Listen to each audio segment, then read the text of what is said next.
أعوذ بالله السميع العليم من الشيطان الرجيم. بسم الله الرحمن الرحيم، وصلى الله على رسول الله وعلى آل بيت رسول الله. اللهم صل على محمد وآل محمد.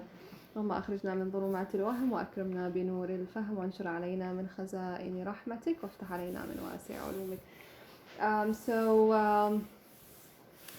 Usually these topics for these nights are just about Quran, because basically we are the ummah of the Quran, but we are just really far from that book. Like we really read so much of the hadith. Even if our ulama, our scholars, usually we hear that they usually say a lot of hadith and riwayat, which is good, but Quran is a bit of neglected, you know. That's why, inshallah, in these nights we're just going to focus about the Quran, and I have a plan in my mind, like to start with just talking about the importance of Quran, and then inshallah we are going to talk about the tools that we can use it to understand Quran better, you know, like because there are certain tools, there are certain like features for the person himself how to understand Quran. So basically it's just going to revolve around Quran. So I just want to start with some simple questions, and it's a good way to reflect in ourselves, like in our our relations with Quran. Like we always assume that okay, I'm reading Quran, I have a relation with Quran, like, but I've just, you know, I wanted like everyone to have, you know, like just to examine his self, like, am I having this relation with Quran? So I just came up with a few questions. Maybe like when I just ask this question, I don't want an answer, like just keep it for you, but just, you know, just give it a glimpse of reflection, just inward. Like, maybe the first question and the most important question, maybe like, why do I read Quran? Just think about it by yourself. Like, you know, as I said, I don't want answers, but just, you know, have an answer in your mind, in your heart. Like, why do I read Quran? You know, I'll give you like seconds for each question. You should try these ones, but just keep them in mind. You know, why do I read Quran? Like, the second question is like, is Quran important in my life? Do I feel that it's important in my life? You know, everyone has his own like relation with Quran, but do I really feel that it's important? And how often do I read Quran? Like, do I read it every day, once in a week, Fridays, only in Ramadan, Shahr Ramadan? Like, how often do I have this relation with him, with this book?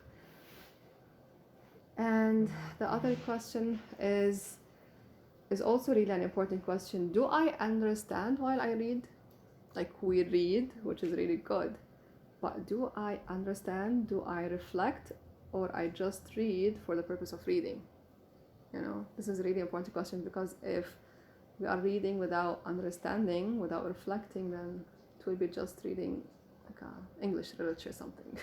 You know.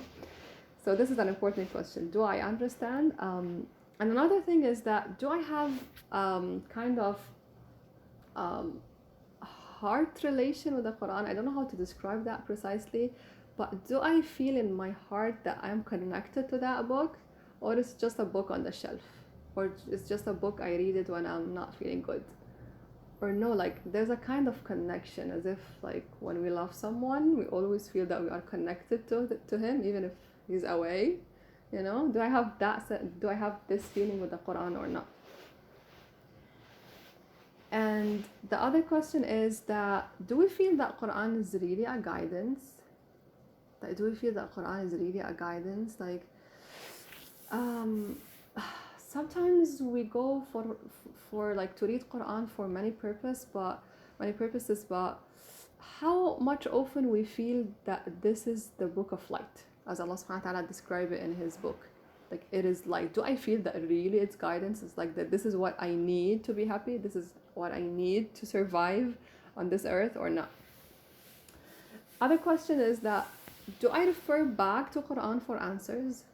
like if I have anything in mind, I just want to know about, whether it's related to ahkam, whether it's related to know how the universe is working, whether it's related to knowledge of Allah subhanahu wa ta'ala, whether it's related to social manners, whether it's related how to, you know, live my life. Do I go for this book for guidance, or I just need all the self-help books available on the shelf for this one and this one?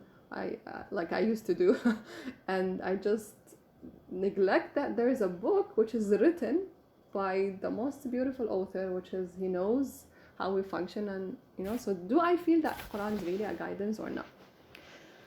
Or do I refer back to Quran for answers or not?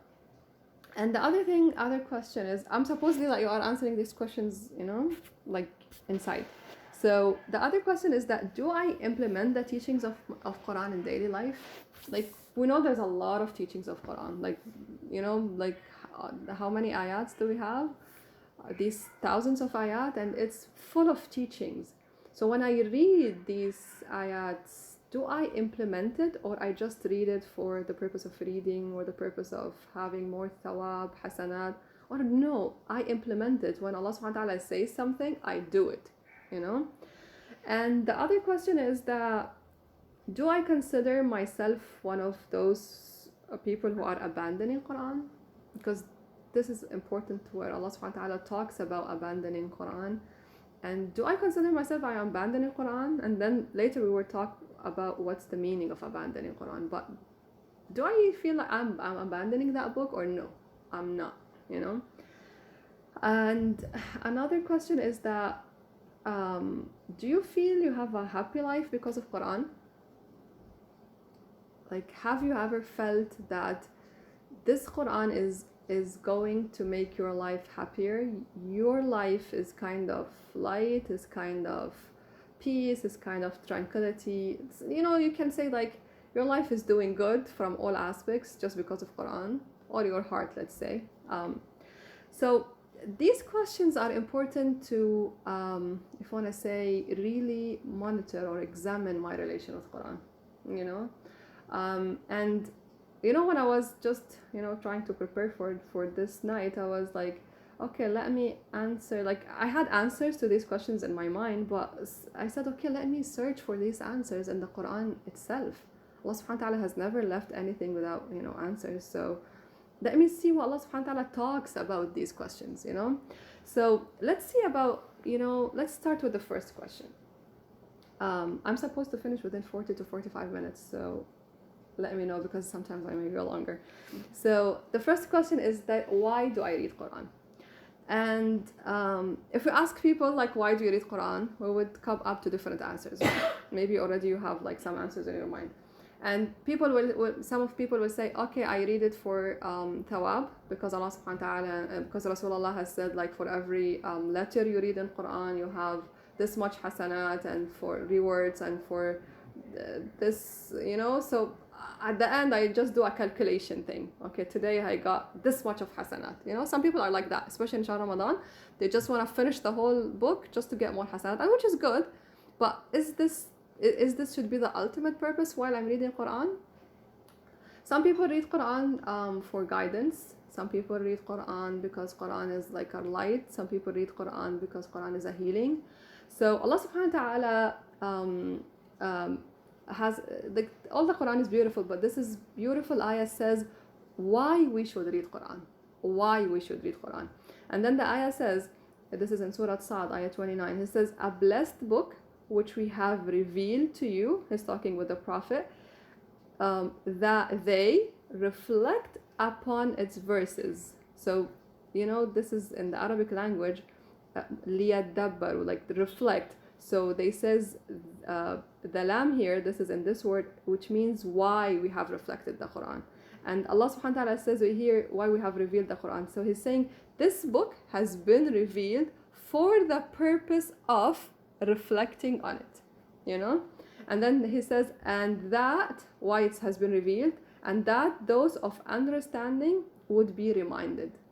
So we notice from this ayah that Allah subhanahu wa ta'ala is saying that the purpose of revealing this book is to reflect upon it, you know. And then later we will talk about what does it mean reflect.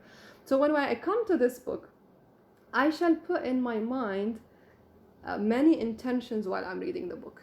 Many intentions. You could have, okay, thawab as an intention, rewards as an intention, guidance as an intention, but you should really have that biggest intention, which should be the most one, that I am coming to this book to reflect upon, to take the most that I can take in order, to like be on that straight path towards Allah subhanahu wa ta'ala. So should I have that focus. I'm not reading just for peace. I'm not reading just for tranquility. I'm not reading just for rewards. No, I have that bigger purpose. This book, I should reflect on the meanings, which means that I should understand what I'm reading. Inshallah, in the next sessions, I have like like some, let's say, rules or some of insights how to make yourself understand Quran more. So this is one of why like to read Quran. And then there's another ayah where Allah subhanahu wa ta'ala says in Surah Muhammad, then they do not reflect upon Quran, or they have locks upon their hearts, which means this is the reflection upon Quran. Reflection upon Quran has been mentioned like 4 times in the Quran, which means like the Quran was revealed for the purpose of reflection. Ali Shariati, which is like, I know you know him most, especially Iranian people. So he has really a good quote in this section, and he says, Allah subhanahu wa ta'ala has descended the Quran for the purpose of implementing this book in your life. But what we did is that we, instead of implementing, like instead of working in this book, we did what our work was to read this book.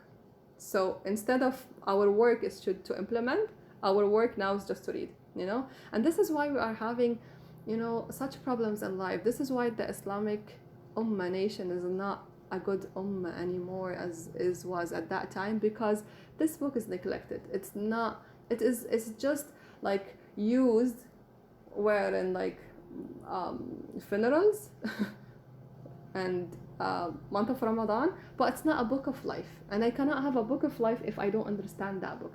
So here Allah subhanahu wa ta'ala says that the purpose of this book, why this book was descended, for the purpose of reflecting. I have to reflect upon that. So the other question is that we question that is Quran important in my life? Do you feel that this is a book that you cannot live without it? Like we, especially married ladies, they know this thing. When you start to know someone, or when you get married at the beginning, you feel you are really connected to that person, even if they are not available. Like, this person is really important in my life. Do we have that sense with the Quran?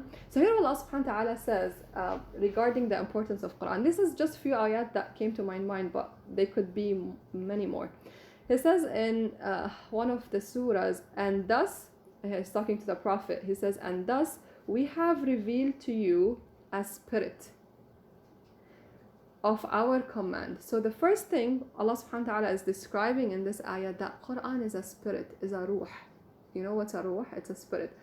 So let's talk about ruh. So when we talk about ruh, about your spirit, imagine it in your body. Like, this body will not function without the soul. Like, this body is something material. If the soul is gone, then it will not function. So eventually you use your senses because of the ruh, you feel because of the spirit. Whatever is happening in this body is because of the ruh. Once the ruh is not there, then the body cannot function. So actually the spirit is like the electricity. Once it's cut off, the body is nothing. It's just a dead flesh, So Allah subhanahu wa ta'ala here, see the importance of your spirit. If your spirit is not there, then you have no meaning why you are living. There's no sense of living. So Allah subhanahu wa ta'ala is like, as if like giving that similarity between the Quran and the ruh, and saying Quran is a spirit, is a ruh. So without this ruh in your body, without this spirit in your body won't function. And without this spirit, the Quran, which should be in your heart, your spiritual, let's say, being, your heart, your let's say your authentic being will not function, because Human being is made like two components, the body and the soul. We need food to eat, drink, for this is for the body, but we need another kind of food, which is like spiritual food, which comes from the Quran, which comes from the Ahad. This is spiritual food. If you don't get it, your heart will die, your soul will die. We cannot go for any other book if we don't go first to Quran, because any other book will not have the importance that the Quran has. Why? Simply because the one who wrote the Quran is the Lord of the Alameen, is Rabb al-Alameen.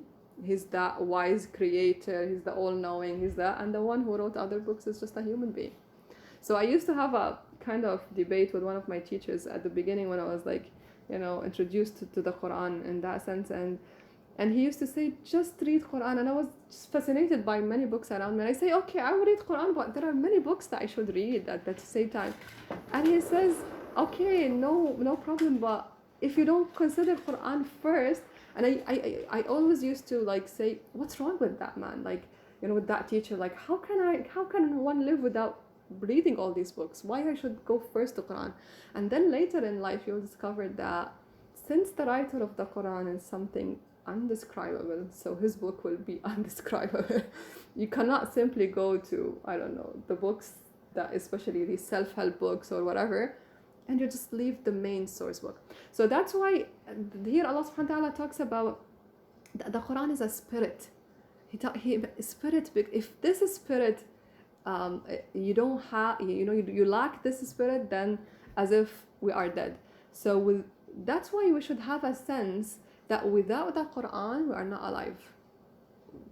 I think when we start reflecting on Quran and having a daily connection with the Quran, we will reach a stage where you will find that really without a Quran, there's no purpose, there's no meaning in life. There is, like, if I don't get these words of Allah subhanahu wa ta'ala every day, if I don't listen what He says to me every day, because when we are reading, it's not just a matter of like, I'm reading a book. I'm reading a book written by Allah, which means He's talking to me right now. When I open it, it's not just like I'm reading. No, it's a sense that He's speaking to me, So as if like, okay, like, tell me something today. Let me know, like, what about this? What about, it's a sense of, a communication with Allah subhanahu wa ta'ala. So if we don't reach a stage where we feel like this Quran is like, we are not living without Quran, we are dead. I have one of like even my teachers that he has a long relation with Quran. He says life has no purpose without Quran, has no meaning, has no taste. Probably at the beginning when we start this relation, we will not feel that, and but later on when we see how Quran makes us move in our daily life, how He tells about simple things, how He tells us about bigger things, how He make us on the straight path, we will see that a life it has no taste without Quran, but this requires what? That we have a good relation with Quran. And then the ayah continues when He says to the Prophet, we have revealed to you a spirit of our command, and then He says, you didn't know what is the book or faith. Before this book, you didn't know. No one knows what's the importance of this book before Allah subhanahu wa ta'ala descended. And then He says, but we have made it a light. See, another description of the Quran, it is a light by which we guide whom we will of our servants. So another description of Quran, that it's a light. Imagine like if you are in a dark room, you don't know where to go, it's dark. If you are in darkness, then you don't know where to go, what to do, how to function. You don't know even how to move a step forward, right? So Allah subhanahu wa ta'ala is saying that this is Quran, like you have a path to Allah subhanahu wa ta'ala, and you need light on that path. If you don't have light, you don't know where to go. You could go left, right, you could go astray. So the light that you need on this path is the light of Quran. You cannot say like, okay, I can have like just the hadith. No, the Quran is the basic. You cannot. That's it. So Allah subhanahu wa ta'ala says, like, and in these ayat where He says like, for whom we guide, like those, like as if there are a certain group of people that are going to benefit out of the Quran. Those people who see that Quran really is a light, like they need the Quran, to see. Later we will talk about why it's a light, and there is so much ayats in the Quran where Allah subhanahu wa ta'ala says like, كتاب أنزلناه إليك مبارك لتخرج الناس من الظلمات إلى النور. Like we have descended in this book to take people out from darkness into lightness. Actually, without this Quran and without the Prophet, we could have been in darkness for so long. So that's why Allah subhanahu wa ta'ala says, like, this book is a light, just take that light. And another ayah concerning, like, is this Quran important in my life? Because, you know, in the first ayah we can see, like, if it's a spirit, then it's important because I cannot live with a spirit. If it's a light, which means it's important because I cannot live without light, I cannot stay in darkness. And the reason for all of the problems in life, the reason for all of our sufferings, our negative sufferings, our, if you want to say, our many problems, even our health problems, are just because of arrogance, because we don't know. And in order to know, we have to be in light. The other ayah says, like, and this is really important. If we just reflect on this ayah for a while, this could be an ayah that, like, I don't know how to describe it. When Allah subhanahu wa ta'ala says, and if there was any Quran by which the mountains would be removed. I don't know, like, if you read this in Arabic, you would, I know it's like in Arabic it's more touching, but try to get the you know, the sense of, you know, like, if the mountains would be removed, or the earth would be broken apart, or the dead would be made to speak, if there is something who could do that, it is the Quran who could do that. How many times we go and we read such ayah, but because we read it like just fast, we don't reflect, we don't really feel, you know, we don't really feel what this ayah is saying. Allah subhanahu wa ta'ala is saying here that if there is something would remove these mountains, imagine we're talking about mountains, something that remove the mountains, or something that make this earth broken apart, or something that would make dead people alive again, it would be these words, you know. And here comes a question: if the Quran is able to do all of these things, why we are not able to benefit out of Quran? You know? And then Allah subhanahu wa ta'ala answers that in the Quran, and He says, wouldn't they ponder upon the Quran, or they have locks up on their hearts? These hearts are sealed, are locked. So that's why we cannot benefit from the Quran. This is why we cannot see, you know, like, our mountains are being removed, not the physical mountains. Our earth is being apart, like our self is, like, you know, apart, and this, you know, whatever divine teachings are in this earth, or we are not seeing that we are dead and we should be alive back through the Quran. You know, like, we are dead. The only thing that can make us alive is Allah subhanahu wa ta'ala and His words, you know. So this ayah is so fascinating. If you just reflect upon it, you could see that this Quran, they can't do much. But why we are not benefiting? Because we have these hearts, we have the hearts which are locked. And this is what Allah subhanahu wa ta'ala says.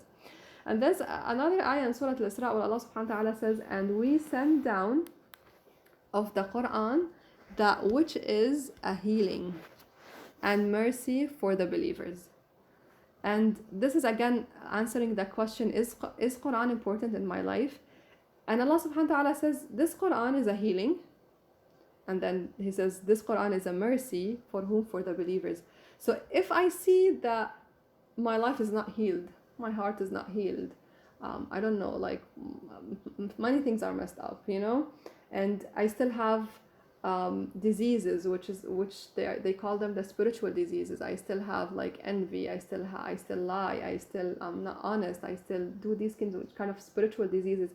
If I'm not healed, then which means this Quran didn't make his way into my heart. It's still, like, you know. So if I reflect on this ayah, and I really read this ayah, and I say, like, Allah subhanahu wa ta'ala is saying that His book is a healing.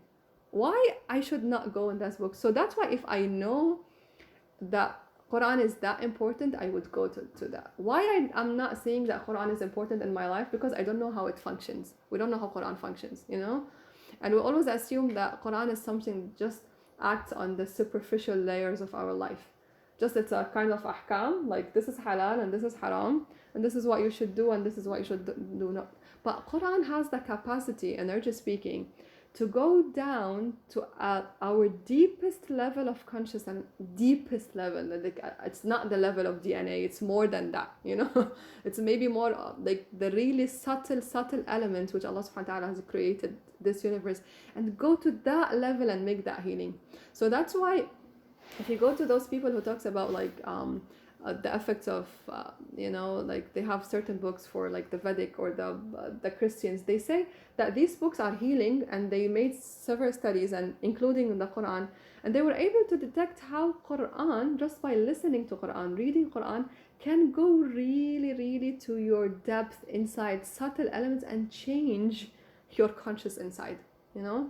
That's why scholars, they give that advice to people who are like suffering from negativity or negative suffering. Like they just say, be exposed to Quran, read more, listen more. And we have many experiences where people were just a kind of having a lot of negativity in their life, but a kind of like they couldn't hold it anymore. Just by opening this Quran and reading, they feel like with that time all the negativity would just flush away, just because of this book. So if I really see that part of my healing is related to that book, I will consider that this book is important. While I'm not seeing that, because I don't know how it heals, I just say, okay, I just have to read it Fridays, Ramadan. But no, it's able to heal. This book is able to heal your spiritual diseases, is able to heal even your body, you know. How many times you have heard that scholars, they just heal themselves by reading Surah Al-Fatiha on water, for example, you know, or just by reading several ayat, or they decrease fever by certain ayat. So it's able to heal your heart, it's able to heal your soul, spirit, it's able to heal your physical body. And then Allah subhanahu wa ta'ala says it's a mercy. When Allah subhanahu wa ta'ala describes something, it's as a mercy, which means that it is like, how can I imagine it? Like Niagara Falls, falls of mercy is just flooding, you know, over the head of the believer, you know, which means like the mercy of Allah subhanahu wa ta'ala, like how much we talk about the mercy, we cannot describe it, because I don't know how even to describe it. But when Allah subhanahu wa ta'ala says, and it's a mercy for the believer, which means that it holds every blessing and every good for that believer. And that's why they say that the Allah subhanahu wa ta'ala, by this mercy created the universe, by this mercy created us, by this mercy, by 1% of this mercy, the whole universe is functioning. Just by 1% of Allah's mercy, like they say, like 1% of His mercy, all of this universe, and the 99% will be on the day of judgment. But and they say, if you want to approach Allah subhanahu wa ta'ala, approach Him by that name. And that's why we have like Ar-Rahman Ar-Rahim in Surah Al-Fatiha, and we don't have any other name of Allah subhanahu wa ta'ala. Like we don't say Alhamdulillahi Rabbil Alameen Al-Qawi Al-Aziz. We don't say Alhamdulillahi Rabbil Alameen, I don't know, Malik. No, Allah subhanahu wa ta'ala uses these names because they say if you enter to Allah subhanahu wa ta'ala from the door of mercy, you will be able to get anything on the way.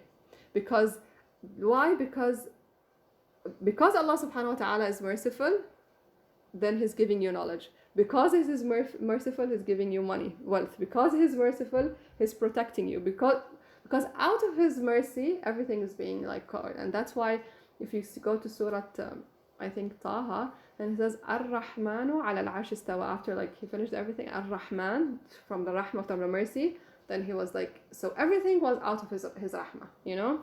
So if we know the importance of like this book is a healing, this book is able to change my life, it's going to be mercy, so then I will be able to know if this book is important in my life or not. I will able to see, and this comes with experience. Like the more I come, I have this like a better relation with this book, the more I'm able to see these blessings. I cannot have if I don't know, for example, any one of you, I cannot say much about them because I have seen them for 1 time, 2 times, maybe in occasions, you know.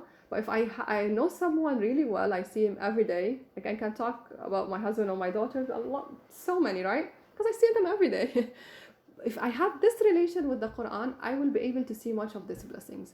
So that's why they say one of the how to get these blessings and healings of the Quran is to be able to have that relation on daily basis. And this starts by having a kind of program to read it on daily basis, and then we will talk later what's the meaning of reading, how to read, you know. But in order to have like a kind of daily basis relation, and that's why scholars they come to say like, try this for a while. If you read Quran at the beginning of your day, you know, like you have, okay, I have a schedule of Quran. Okay, I'm going to read it just before I sleep every night. That's good. But scholars say they just try it in the morning, just before you do anything else. Probably just one page after you do your morning prayer, after you do anything else. And then you will see that your day will be like a flowing, like a continuous flow. Like everything will be blessed, blessed, blessed, blessed, blessed. And I have this from experience when I like I say, okay, like I will read it, I will read my pages just before sleep or like after Dhuhr prayer, and I feel during the day I'm stuck somewhere. Like it's not flowing as it should be flowing, you know, because this Quran has a kind of blessings that, you know, you benefit out of it when you give it that priority in your life. It is a priority, then Allah subhanahu wa ta'ala will make you like a priority, you know, like everything will goes, because you are making his book as a priority. You are making his book because you want to be a better person. So that's why I try this simple technique to read like maybe at least one page just after morning prayer, which is one of the best times to read Quran. And then you can see how, you know, things flow, things change, you don't know how, but things will just go. And then if you want to answer that question, like how do I read Quran, and this question, I think, can I continue or shall I stop? How much time you will? Can I go ahead? Okay. So, if I want to ask, I want to answer this question. How do I read Quran? This will take a while, but I'm just going to brief it. Inshallah, next time we can talk about it more. That how I read Quran is really important. Like how I read Quran. Sometimes, not sometimes, many times. Oh, not many times. Most of the times, when we read Quran, we just read Quran and we are not available there. We are offline, right? Either because Quran, like either we are asleep, we fall asleep on the top of the book, or our minds are busy with something else. Either we are busy like, okay, what do I want to cook today? What emails I have to send? I have to go to work. Like you are reading Quran, but your senses, your mind, everything is like just directed away from Quran. And in this way we cannot benefit from the Quran, because how can I benefit from something I'm not aware out of it? I don't know why I read it. Like I give you a book and I said, okay, please, not a book, just an article in a newspaper, and I say, okay, tell me what's there in this article, you know, what's happening to Trump these days. And then you will say like, I've read it, but I didn't get anything. So you will not be able to tell me what you have read, right? Because you didn't understand it. Your mind was thinking about something else. So here, the way we read Quran is really important. If we don't read it in a sense that we want to understand it, we want to understand these words of Allah, then I cannot benefit from it. It will be just like reading what? Any other book, you know? Maybe I will get more thawab, definitely, but it will not be, it will not have any benefit for me because I will not able to understand. So that's why how do we read Quran is important. When I come to that book, inshallah, in later sessions, I already planned for this, we're going to make some like practical techniques, how I come to that book, how do I approach that book, how do I start. But I have to put like that, if I want to say, main thing in my mind, that I have to be aware what I'm reading. My heart should be there, my mind should be there, my brain should be there. I should be fully like as if I emerging in that river, in that sea, you know. It's just not like, you know, sometimes we miss that, you know, like good behaviors with the Quran. You'll be reading, thinking about something else, and then someone will pass, you'll talk to him, and then you will be reading, and then you will shout. But you know, you'll never able to benefit from this. So then we'll talk about how to respect Quran. But this is a way where, if I come to this book, I wanna know what it says, because it's not a normal book. It's not a regular book. It's not a book for, I don't know whom. It's not a book I wanna understand. So I should have that intention when I come to that book, that I should understand. I should understand what I'm reading. I should be aware. I should try to drive my senses, like physical senses, like more into the Quran. how to open my eyes, how to open my ears. Inshallah, we're going to talk to them about later. So let's see what Allah subhanahu wa ta'ala says concerning how do I read Quran. He says, and those who, when reminded of the verses of the Lord, now you are reading, you are, like as if Allah subhanahu wa ta'ala is reminding you of these verses. This is really important. He says, they do not fall upon them, upon these verses, deaf and blind. And this is in Surah Al-Furqan. We have these ayat in front of us. When we read, we are deaf. When we read, we are blind.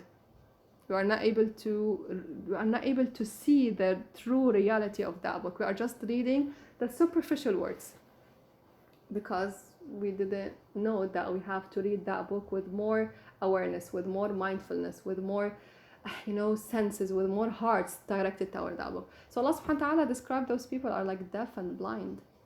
They read but they don't understand. They listen to Quran but as if they are not listening. And then many of other ayat he says, well, they have ears but they are not listening in these ears, and they have eyes but they are not seeing in these eyes, and they have hearts, which is like the ability to comprehend, but they are not understanding. And then he says those people are like animals, and then he says no, they are much more worse than animals, because like how come a human being come to read something and he cannot comprehend it? And it's not, to be honest, our mistake.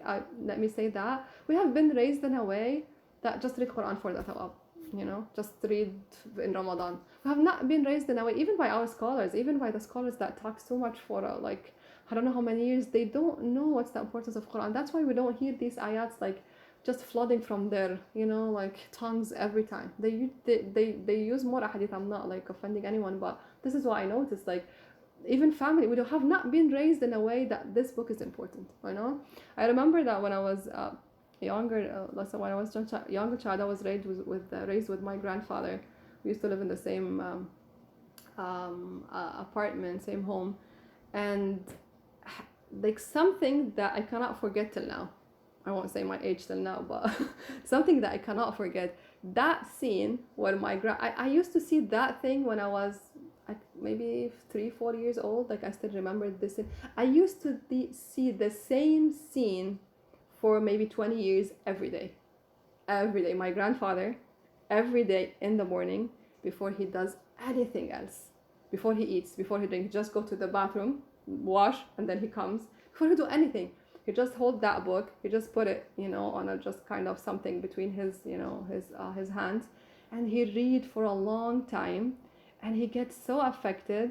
I still remember all of these details, and he won't talk to anyone, and sometimes his face will turn red, sometimes his tears will just drop, sometimes he will say you'll feel like he's terrified, and I remember okay, we have been raised, we have not been raised in that sense of we don't see these people so much. We don't see that our houses have that relation with the Quran.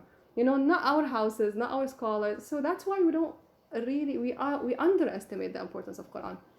And this is, it's really scary when Allah subhanahu wa ta'ala says they fall deaf and blind upon these ayat. I'm just going to change the timing. So I'm just going to end with this ayah about how do we read Quran. Then Allah subhanahu wa ta'ala says then have they not reflected over the Quran? أَفَلَا يَتَدَبَّرُونَ الْقُرْآنَ? He's talking to us and to other people you don't reflect the Quran? And this ayah comes twice in the Quran, and the first time it comes in kind of not harsh, doesn't come harsh from Allah subhanahu wa ta'ala. He just say they don't reflect in the Quran. Let them reflect, because if they reflect, they will see that the Quran is if it is not from Allah subhanahu wa ta'ala, then it will have so much contradiction. And then when those people, they don't reflect on the Quran, the same ayah will be revealed again, but it will be in a harsh manner, where Allah subhanahu wa ta'ala says they don't reflect about the Quran. What happened to their hearts? Their hearts, they have seals on that hearts, so that's more harsh, kind of speaking. So that's why if we reflect on the Quran, we will be able to see that it is really a book from Allah subhanahu wa ta'ala, that It is full of like mercy, blessings. It's a lot of blessings in that book. So I'm going to stop here. I don't want to make you bored from the first time. But inshallah, we are going to continue in this section. And then later on, we are going to talk about certain tools that we can use every time we want to read the Quran. And these tools are related to our personality features and are related to our the way we behave with Quran, and and also technical tools, if you want to say, how to understand Quran more. وصلى الله على رسول الله وعلى آل بيت رسول الله والسلام عليكم ورحمة الله.